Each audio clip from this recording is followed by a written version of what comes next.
Halo semuanya, terima kasih sudah kembali di Rumah Bahasa. Pada video kali ini kita akan belajar tentang kategori kata dalam bahasa Indonesia bagian kedua. Video kategori kata dalam bahasa Indonesia bagian pertama dapat kalian lihat pada tautan di atas. Apa yang akan kita pelajari? Yang pertama, kita akan belajar tentang kata bilangan atau numeralia. Yang kedua, kata keterangan atau adverbia. Yang ketiga, kata tugas, dan yang keempat, kata ganti atau pronomina. Kata bilangan atau numeralia. Pada bagian ini, kita akan belajar tentang definisi dan jenis-jenis kata bilangan. Apakah numeralia itu? Numeralia atau kata bilangan adalah kelompok kata yang berkaitan dengan semua jenis bilangan, baik untuk menunjukkan jumlah maupun urutan. Numeralia merupakan kategori kata yang berhubungan dengan kuantitas. Ada 3 jenis numeralia. Yang pertama, ada numeralia pokok. Yang kedua, numeralia pecahan. Dan yang ketiga, numeralia tingkat. Numeralia pokok. Ada 5 numeralia pokok yang perlu kalian ketahui. Yang pertama, numeralia tentu. Numeralia tentu merupakan kata bilangan yang merujuk pada bilangan pokok seperti 0, 1, 2, 3, 100, dan seterusnya. Yang kedua, numeralia tak tentu. Numeralia tak tentu merupakan kata bilangan yang menyatakan jumlah tetapi tidak secara eksplisit. Misalnya, banyak siswa, beberapa ekor burung, sedikit harapan, dan bermacam-macam tanaman. Banyak, beberapa, sedikit, dan bermacam-macam merupakan numeralia tak tentu. Yang ketiga, numeralia kelompok. Numeralia kelompok merupakan kata bilangan yang menyatakan pengelompokan atau kisaran jumlah sesuatu. Contohnya, kedua bangunan itu dan kesembilan anaknya. Yang keempat, numeralia distributif. Numeralia distributif merupakan kata bilangan yang menunjukkan cara pengelompokan. Misalnya, ambil satu-satu dan jangan setengah-setengah. Yang kelima, numeralia serapan terikat. Numeralia serapan terikat merupakan kata serapan dari bahasa Jawa kuno yang penggunaannya bersifat terikat. Contohnya, dwiwarna atau 2 warna, caturwulan atau 4 bulan, dan Pancasila atau 5 sila. Numeralia pecahan dan tingkat. Numeralia pecahan merupakan kata bilangan yang menyatakan hasil bagi dari sebuah bilangan pokok. Contohnya, setengah, 3/4, dan 1/4. Sedangkan numeralia tingkat adalah kata bilangan yang menyatakan tempat suatu benda dalam deretan. Kata bilangan ini kebanyakan digunakan untuk menyatakan urutan, biasanya berawalan ke kecuali numeralia pertama. Contohnya, peringkat pertama, hari ketiga, dan langkah kedua. Kata keterangan atau adverbia. Pada bagian ini kita akan belajar tentang definisi dan jenis-jenis adverbia. Apakah adverbia itu? Adverbia adalah kategori kata yang berfungsi untuk memberikan keterangan pada kata, frasa, maupun kalimat. Ada 2 jenis adverbia berdasarkan letaknya. Yang pertama, adverbia dalam bentukan frasa, dan yang kedua, adverbia dalam bentukan kalimat. Adverbia dalam bentukan frasa berfungsi untuk memberikan keterangan pada kata benda, kata kerja, kata sifat, kata bilangan, maupun frasa preposisional. Adverbia ini memiliki ciri khusus, yaitu bentuknya melekat atau terikat dengan kata atau frasa yang diterangkan. Sedangkan adverbia dalam bentukan kalimat berfungsi untuk memberikan keterangan pada kalimat. Adverbia bentuk ini memiliki ciri khusus, yaitu dapat berpindah-pindah tempat di dalam satu kalimat. Ciri-ciri adverbia dalam bentuk frasa. Yang pertama, distribusi posisi. Pada adverbia dalam bentuk frasa, distribusi posisinya dapat terletak di belakang atau di depan kata yang diterangkan. Contohnya, sedang makan dan cantik sekali. Adverbia sedang terletak tepat di depan kata makan, sedangkan adverbia sekali terletak tepat di belakang kata cantik. Yang kedua, bentuknya relatif terikat dengan kata yang diterangkan dan tidak dapat berpindah tempat. Contohnya, sedang makan tidak dapat dibalik menjadi makan sedang. Yang ketiga, adverbia dalam bentukan frasa tidak mendukung fungsi sintaksis secara mandiri. Artinya posisinya sesuai dengan kata yang diterangkan, bergabung dalam subjek, predikat, objek, pelengkap, atau keterangan. Contohnya, Jenny sedang makan. Jenny adalah subjek, sedang makan adalah predikat. Sedang menjadi satu dengan makan di dalam predikat. Yang keempat, dampak dari adverbia dalam bentukan frasa jika dihilangkan tidak mengganggu struktur kalimat. Lihat contoh pada nomor 3, Jenny sedang makan. Ketika kata sedang dihilangkan menjadi Jenny makan, strukturnya tidak berubah, yakni tetap subjek dan predikat. Makna adverbia dalam bentuk frasa. Berikut ada beberapa makna pada adverbia dalam bentuk frasa. Yang pertama, makna negatif. Adverbia ini memiliki makna menegatifkan. Wujudnya berupa kata ingkar seperti tidak, tidaklah, bukan, bukanlah. Contohnya, tidak nakal, bukan penyakit. Tidak untuk kata kerja dan kata sifat, bukan untuk kata benda. Yang kedua, makna pembatas. Adverbia ini memiliki makna membatasi seperti hanya, saja, sekadar, sebatas. Contohnya, sebatas teman, santai saja, hanya dia yang mampu menemaniku. Yang ketiga, makna waktu. Adverbia ini menunjukkan kewaktuan seperti belum, akan, sudah, lagi, telah, baru, dan lain-lain. Contohnya, belum tiba, akan datang, dan sudah bertemu. Yang keempat, makna modalitas. Adverbia ini digunakan untuk menunjukkan sikap pembicara terkait hal yang diucapkan, seperti ingin, harus, mari, boleh, bisa jadi, dan lain-lain. Contohnya, harus lulus, boleh menolak. Yang kelima, makna pelarangan. Adverbia ini berfungsi untuk memberikan larangan. Kata yang digunakan adalah jangan. Contohnya, jangan ceroboh dan jangan menangis. Yang keenam, makna kualitas. Adverbia ini digunakan sebagai kata penguat dalam kata sifat. Misalnya, paling, lebih, sangat, sekali, cukup, dan terlalu. Contohnya, paling pandai, lebih kuat, dan terlalu jauh. Yang ketujuh, makna kuantitas. Adverbia ini digunakan untuk menunjukkan frekuensi. Misalnya, sering dan jarang. Contohnya, jarang pulang dan sering terlambat. Ciri-ciri adverbia dalam bentuk kalimat. Yang pertama, distribusi posisi adverbia dalam bentuk kalimat dapat berada di depan, di tengah, maupun di belakang kalimat. Yang kedua, bentuknya relatif bebas, artinya dapat berpindah posisi tanpa mengubah makna kalimat. Yang ketiga, adverbia dalam bentuk kalimat mendukung fungsi keterangan secara mandiri. Artinya, adverbia ini memiliki slot tersendiri di dalam kalimat, tidak bergabung dengan subjek, predikat, objek, ataupun pelengkap. Yang keempat, jika dihilangkan, dampak dari adverbia ini tidak mengubah struktur dasar kalimat. Contohnya, sekarang saya belajar di rumah. Sekarang adalah keterangan, saya adalah subjek, belajar adalah predikat, di rumah adalah keterangan. Struktur dasar kalimat ini adalah subjek dan predikat, saya belajar. Kata sekarang yang berupa adverbia atau menjadi keterangan dalam kalimat posisinya dapat berubah di tengah ataupun di belakang. Saya sekarang belajar di rumah. Saya belajar di rumah sekarang. Begitupun juga ketika kata sekarang dihilangkan. Saya belajar di rumah. Struktur dasarnya subjek dan predikat tidak berubah. Makna adverbia dalam bentuk kalimat. Berikut adalah beberapa makna pada adverbia dalam bentuk kalimat. Yang pertama, makna waktu. Adverbia ini digunakan untuk menunjukkan waktu, seperti sekarang, nanti, dulu. Contohnya, sekarang mereka tidak di sini. Bangunan ini nanti akan dijual. Yang kedua, makna kuantitas. Adverbia ini digunakan untuk menunjukkan makna kuantitas. Di antaranya adalah sesekali, kadang-kadang, sering. Contohnya, kadang-kadang ia pergi ke pantai. Sesekali dia menemaniku. Yang ketiga, makna cara. Adverbia ini menunjukkan makna cara. Di antaranya, diam-diam, mula-mula, dan tiba-tiba. Contohnya, diam-diam Rizky menyukai Anya. Tiba-tiba Agni terbangun dari tidurnya.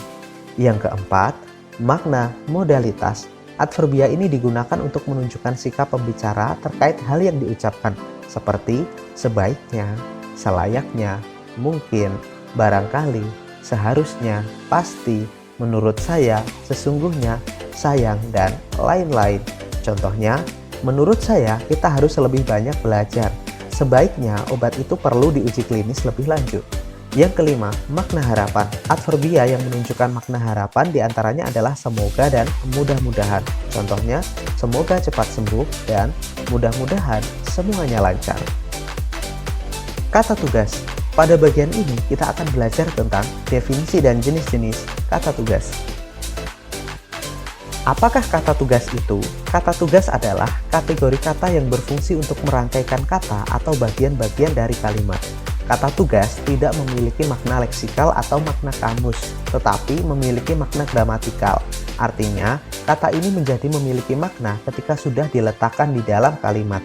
Ada 5 jenis kata tugas. Yang pertama, preposisi, yang kedua, konjungsi, yang ketiga, artikula, yang keempat, interjeksi, dan yang kelima, partikel penegas.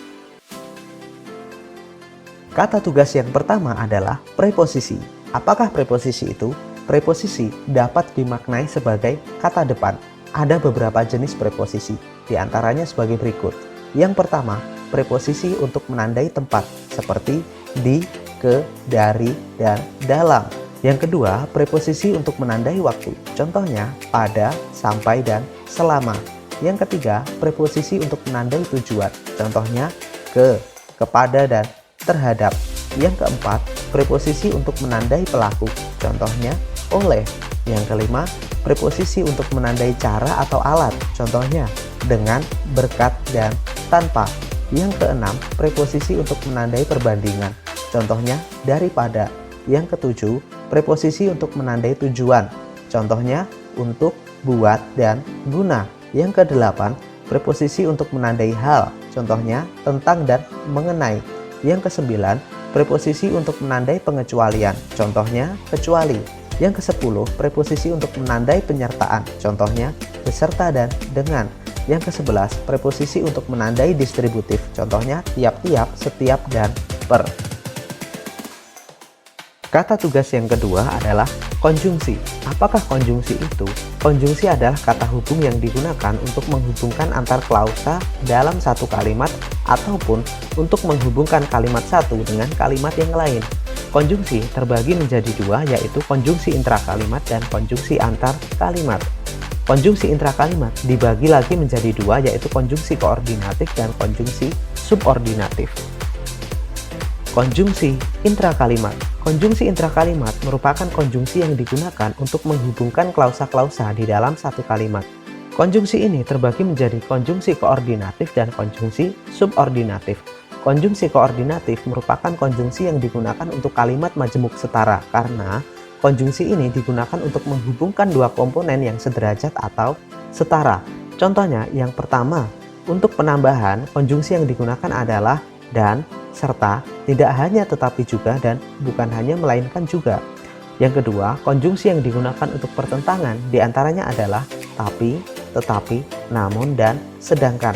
Yang ketiga, konjungsi yang digunakan untuk pemilihan diantaranya adalah atau dan ataupun. Yang keempat, konjungsi yang digunakan untuk waktu yaitu lalu, kemudian, dan lantas. Sedangkan konjungsi subordinatif adalah kata hubung yang digunakan untuk menghubungkan dua komponen yang tidak setara atau bertingkat. Nah, ini digunakan untuk kalimat majemuk bertingkat.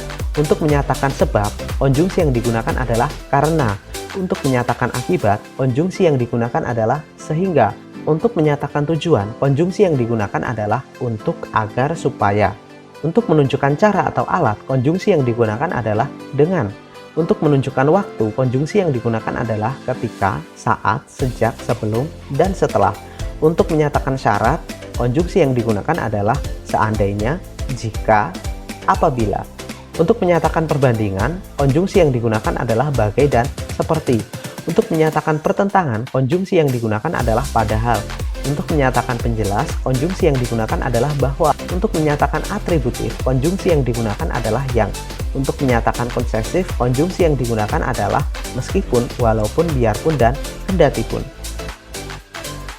Konjungsi antar kalimat. Konjungsi yang digunakan untuk menghubungkan kalimat satu dengan kalimat yang lain diantaranya adalah sebagai berikut. Untuk menyatakan pertentangan, konjungsi yang digunakan adalah biarpun demikian, sekalipun demikian, dan akan tetapi. Untuk menyatakan urutan, konjungsi yang digunakan adalah setelah itu, sesudah itu, selanjutnya, dan sebelum itu. Untuk menyatakan kebalikan, konjungsi yang digunakan adalah sebaliknya. Untuk menyatakan konsekuensi, konjungsi yang digunakan adalah dengan demikian. Untuk menyatakan akibat, konjungsi yang digunakan adalah oleh karena itu. Kata tugas yang ketiga adalah artikula. Apakah artikula itu? Artikula sering disebut sebagai kata sandang. Kata ini berfungsi untuk menyatakan gelar, membatasi nomina, dan menominakan kata lain. Artikula dibagi menjadi dua. Yang pertama, artikula yang menyatakan gelar. Artikula ini biasanya berhubungan dengan keturunan atau martabat seseorang. Misalnya, Raden, Raden Ayu, Raden Roro, Sang, Sri atau Paduka, dan Hang. Yang kedua, artikula yang membatasi dan menegaskan nomina atau kata benda dan menominakan atau membedakan kata lain. Misalnya, Sang pada Sang Raja, Si pada Si Hitam, dan Yang pada Yang Terhormat. Kata tugas yang keempat adalah interjeksi. Apakah interjeksi itu? Interjeksi bisa disebut sebagai kata seru. Interjeksi merupakan kata yang digunakan untuk mengungkapkan perasaan. Beberapa interjeksi yang ada dalam bahasa Indonesia adalah sebagai berikut. Untuk mengungkapkan rasa kagum, kita dapat menggunakan amboy, wah, dan wow. Untuk mengungkapkan rasa heran, kita dapat menggunakan astaga dan hah. Untuk mengungkapkan rasa jijik, kita bisa menggunakan jih dan idih. Untuk mengungkapkan kesakitan, kita dapat menggunakan aduh dan ampun. Serta untuk mengungkapkan ajakan, kita dapat menggunakan ayo dan mari. Kata tugas yang kelima adalah partikel penegas. Apakah partikel penegas itu? Partikel penegas adalah partikel yang digunakan untuk menegaskan kata. Partikel ini tidak mengalami perubahan bentuk dan mirip seperti akhiran, yakni selalu melekatkan dirinya di belakang kata yang ditegaskan. Contoh partikel penegas adalah lah, kah, tah, nya, dan pun. Kata ganti atau pronomina. Pada bagian ini kita akan belajar tentang definisi dan jenis-jenis kata ganti. Apakah kata ganti itu? Kata ganti adalah kata yang digunakan untuk mengganti kata yang diacu. Misalnya, nomina guru dapat diganti dengan dia, ia, dan beliau. Berdasarkan acuannya, pronomina dapat dikelompokkan sebagai berikut. Yang pertama, ada pronomina persona. Yang kedua, ada pronomina penunjuk. Yang ketiga, ada pronomina penanya. Yang keempat, ada pronomina pemilikan. Dan yang kelima, ada pronomina penghubung. Pronomina persona atau kata ganti orang. Kata ganti orang dibagi menjadi tiga, yaitu kata ganti orang pertama, kata ganti orang kedua, dan kata ganti orang ketiga. Kata ganti orang pertama digunakan untuk mengacu pada pembicara atau penulis. Kata ganti ini meliputi kata ganti orang pertama tunggal dan kata ganti orang pertama jamak. Kata ganti orang pertama tunggal, misalnya aku dan saya. Kata ganti orang pertama jamak, misalnya kami dan kita. Kata ganti orang kedua merupakan kata ganti yang digunakan untuk mengacu pada orang yang diajak berbicara ataupun pembaca. Kata ganti orang kedua ini ada kata ganti orang kedua tunggal dan orang kedua jamak. Kata ganti orang kedua tunggal misalnya kamu, Anda, dan kau. Kata ganti orang kedua jamak misalnya kalian. Kata ganti orang ketiga. Kata ganti ini digunakan untuk mengacu pada orang di luar pembicaraan. Ada kata ganti orang ketiga tunggal dan kata ganti orang ketiga jamak. Kata ganti orang ketiga tunggal misalnya dia, ia, dan beliau. Kata ganti orang ketiga jamak misalnya mereka. Pronomina penunjuk.